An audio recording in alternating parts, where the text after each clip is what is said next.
direis com os teus servos? E ele disse: eu irei.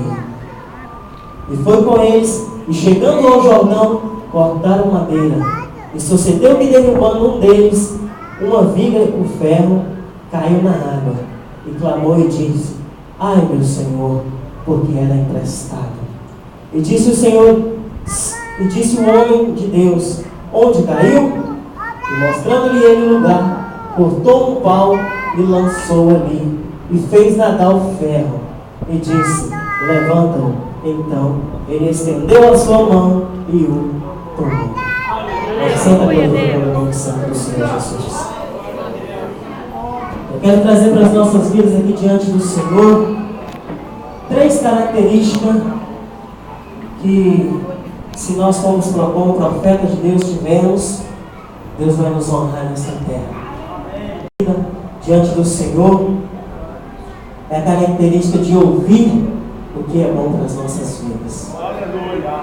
Os servos de Eliseu estavam ali construindo as suas moradias, construindo os seus lugares de habitação, e por certo tempo eles viram que aquele lugar não dava mais para eles. Eles viram que eles não estavam se sentindo bem mais naquele lugar. E um dos seus servos chegou para Eliseu e disse: Eliseu, este lugar não dá mais para a gente viver aqui. Então ele sugeriu para Eliseu, aí que entra o ouvido para ouvir as coisas boas do Senhor. Ele disse para Eliseu: Eliseu, vamos até o Jordão, porque lá no Jordão tem espaço para construirmos ali as nossas habitações, para que podemos viver melhor, com mais conforto, com mais segurança, diante da presença do Senhor. E partindo ali os servos para o Rio Jordão, começaram ali a construir as suas moradias. E eu vi que diante de que os servos, que Deus estava com ele, que Deus estava falando na boca do teu servo, mesmo ele sendo um profeta usado por Deus, ele ouviu a voz do que o servo tinha para lhe dizer. E, sendo assim, Eliseu tomou uma atitude diante do servo e chamou o pessoal e disse: vamos para o Rio Jordão. Só que chegando lá no Rio Jordão, eles tiveram uma decepção. Que decepção é essa? Um dos servos de Eliseu que estavam ali trabalhando com Eliseu, ele deixou cair dentro do rio um machado. Para nós nos dias de hoje, machado não tem importância, porque machado você encontra em qualquer loja de material de construção, você encontra um machado. Mas outrora não. Machado outrora, aqui na passagem de Eliseu, machado era uma coisa muito importante. Era uma ferramenta muito cara, a qual os servos não tinham condição de arcar com aquele machado. Porque a palavra do Senhor nos diz aqui que o servo de Eliseu pegou aquele machado emprestado. E todos nós sabemos que quando nós tomamos algo emprestado, é coisa muito séria. É uma responsabilidade muito grande. E aí, o servo de Eliseu deixou o machado cair dentro d'água e eu creio que ele pensou assim: meu Deus, o que eu vou fazer agora? Andaia cega. O que eu vou fazer agora que o machado que eu peguei emprestado caiu no rio? Na minha concepção, ele pensou assim: meu Deus. Ele olhou para os céus e ergueu suas mãos: meu Deus, o que eu vou fazer? Andaia cega. Trazendo para os nossos dias de hoje, muitas das vezes nós nos deparamos com certas situações que pensamos assim: pronto, chegou ao fim. Deus não está me escutando. Deus não está ouvindo mais a minha oração. Mas eu tenho uma palavra de Deus para a sua vida. O mesmo Deus que provou a fé desse homem, o mesmo Deus que usou Eliseu para trazer o machado de volta, Ele está aqui nesta noite. E para completar mais ainda o que Deus fala nesta noite, Eliseu poderia simplesmente dizer assim: machado, volta para cima. Eu entendo aqui por que Eliseu não disse isso. Eu quero passar para os irmãos que Deus ele tem sua maneira de trabalhar. Como eu disse, Eliseu poderia dizer: levanta, e o machado poderia flutuar. Não, Deus ele tem a sua maneira de trabalhar.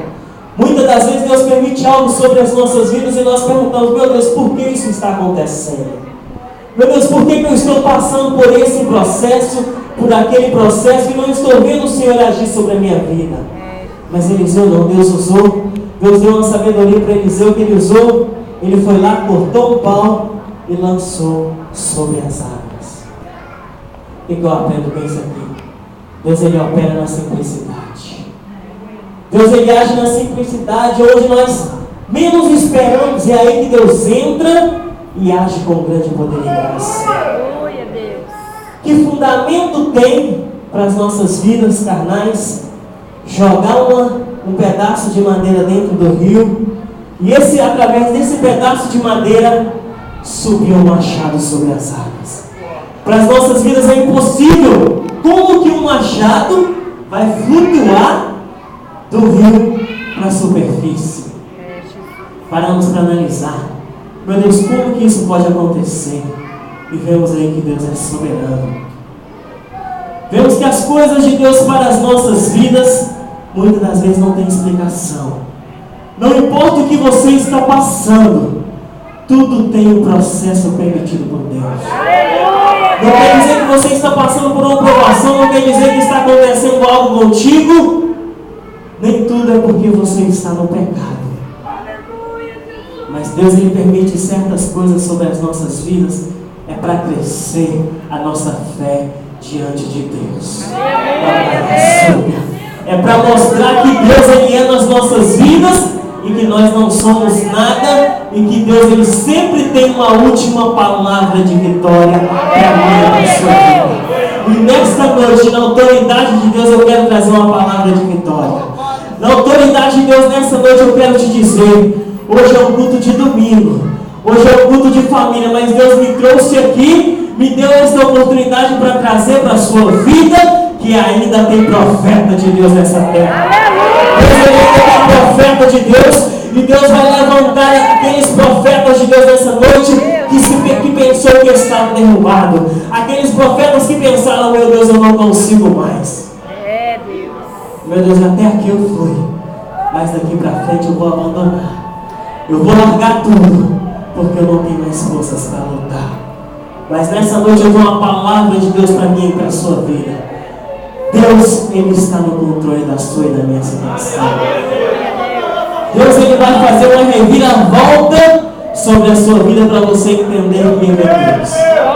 Do mesmo jeito que usou Eliseu lá no Jordão para trazer o machado à superfície, que o servo dele deixara cair dentro do rio, Deus nessa noite vai nos usar com grande intrepidez para trazer de volta tudo aquilo que Satanás tentou roubar da sua vida. Aleluia! Tudo aquilo que você se viu como perdido, Deus nessa noite ele vai trazer à tona para te mostrar que Ele é Deus sobre a tua vida. Queira Satanás ou não, queira o inferno se levantar contra a sua vida ou não, queira o teu irmão lá fora te perseguindo ou não, queira as adversidades se levantar no trabalho ou não, Deus vai te levantar nessa noite. O que eu entendo mais aqui um pouquinho à frente? O que o profeta de Deus deve ter diante do Senhor? O profeta de Deus deve ter muita fé. O profeta de Deus deve colocar diante do Senhor a sua fé em ação. Foi o que Eliseu fez nessa noite. O que Eliseu fez lá no Jordão. Ele colocou diante do Senhor a sua fé em ação. Porque, como eu disse, para um machado se levantar diante do rio, meu irmão, é só Deus para fazer isso. Verdade. O homem natural não tem como. Se a ciência conseguir explicar, não tem como, gente. Um machado levantar sobre as águas.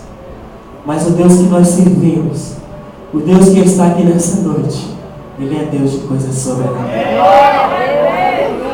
Deus, Ele não trabalha no natural. Deus, Ele não trabalha aonde nós conseguimos trabalhar. Mas Deus, Ele é Deus do impossível. Deus, Ele age aonde o homem não pode agir. Deus entra onde o homem não pode entrar. Porque Deus é sobrenatural. E mais uma coisa que eu quero trazer para mim e para a sua vida nesta noite. Ainda há Deus em Israel. Aleluia. Ainda há profetas e profetisas de Deus nessa terra. Aleluia. Mesmo que muitas pessoas aí fora dizem que Deus não fala com o homem para outro homem. Mas eu tenho uma palavra para a sua vida. Deus, Ele ainda usa homem nessa terra. Ainda tem verdadeiros profetas, ainda tem verdadeiros homens de Deus nessa terra.